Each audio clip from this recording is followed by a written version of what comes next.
home, and I wish I'd have brought it, because we have letters from him just saying that they wished it would go away. I didn't make the allegations, he did. And today he's making some more. And, you know, and I'm getting ready for another political race, and I'm sure this administration will be against me. And that's fine. But I'm not going to stand up here and have them come up here every month throwing allegations at me in public and not respond. So I ask you again, if Mr. Cook wants to come and see you, I would like for you to look into anything that he has to say about me. I would. As we would anybody, any citizen that makes complaint of criminal activity.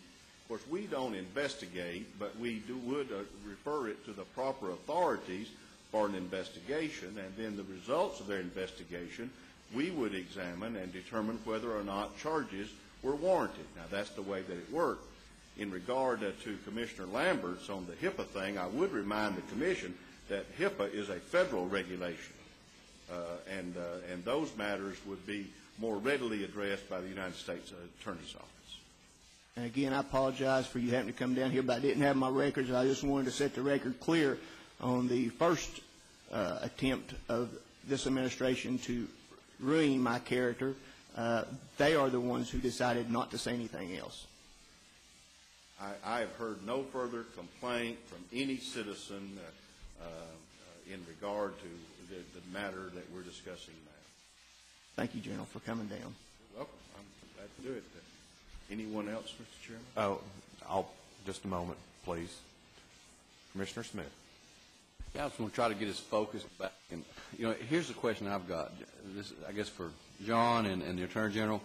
Guys, can we do this or not? I mean, is this what we're supposed to do? I mean, if there's criminal charge, I mean, I didn't like what I saw here on this with Tyler Harper. Looks like there's some hanky-panky going on in that. But if we can't do this, and it needs to be done by the Attorney General, do we need to let the Attorney General do his thing?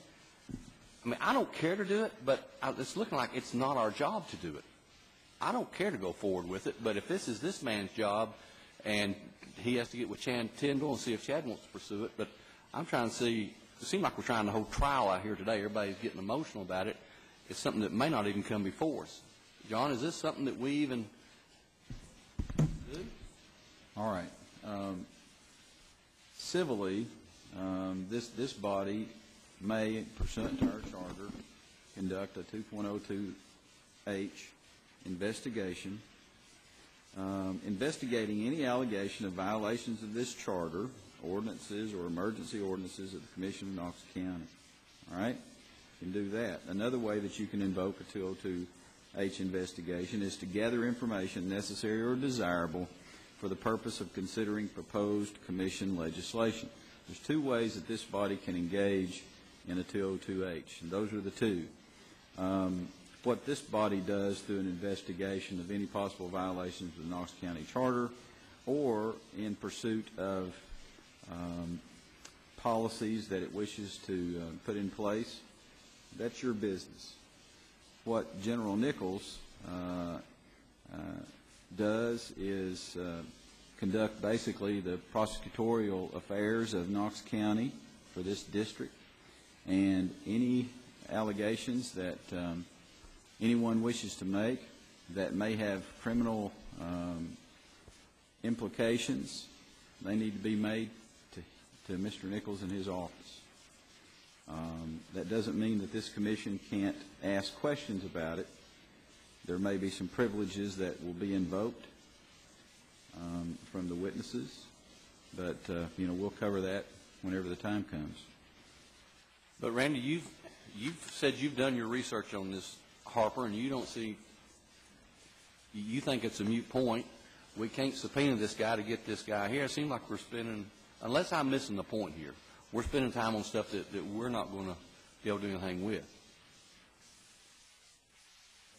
I don't know how to respond. That would be up to a citizen. If there's any citizen that believes there's been a violation of any state statute, then they are free to contact our office. That would go through you. It would go through us. They are free. Any citizen has the right to appear before the grand jury. If they have evidence of misconduct, evidence of a crime, they are free to appear before the grand jury. I would remind these commission that we have a grand jury in session about every day of the week. In fact, they're working this morning.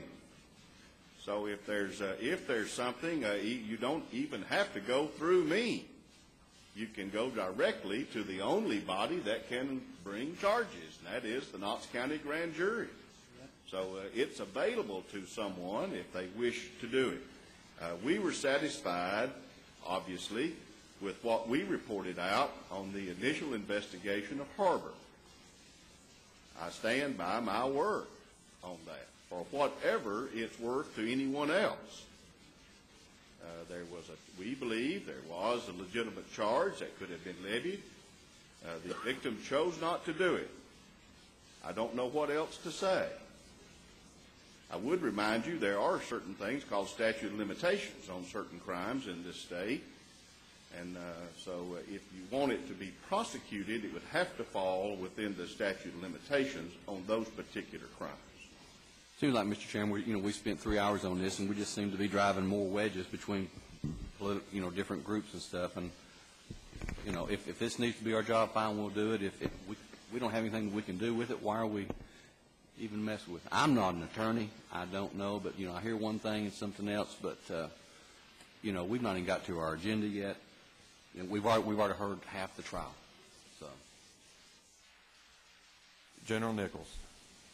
So let me just make sure that I have what you said correct, okay?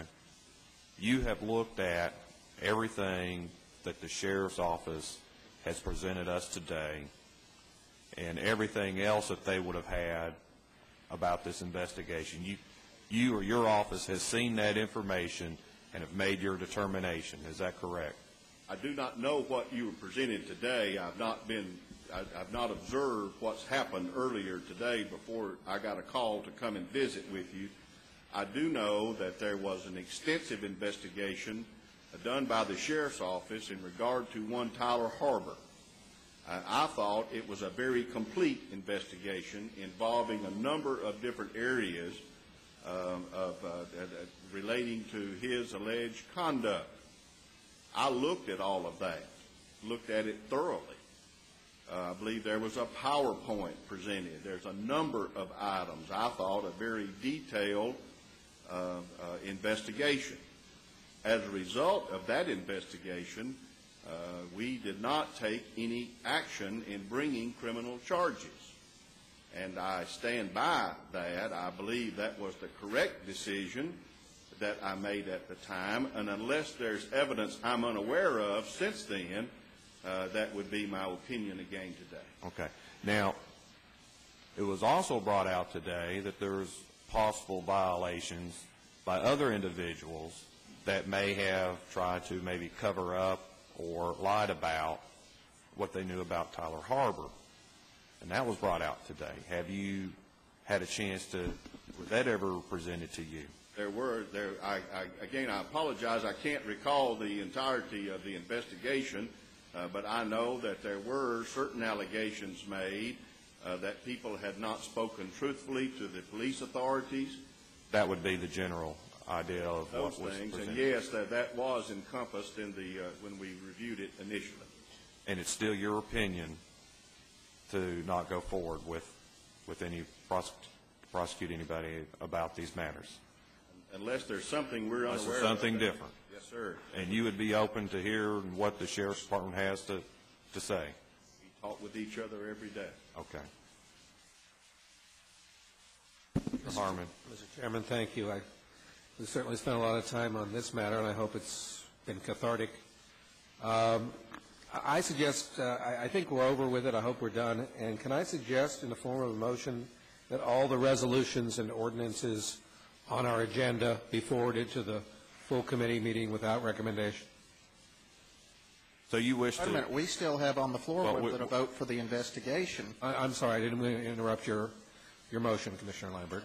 And Mr. Harmon, I really hope you'll vote for this, because part of the pinnacle of this is whether it's okay for political operatives to poke around and attempt to poke around in the medical records of journalists and radio personalities. And I think that your students watching this will be really proud of you to know that you stand up for the protection of the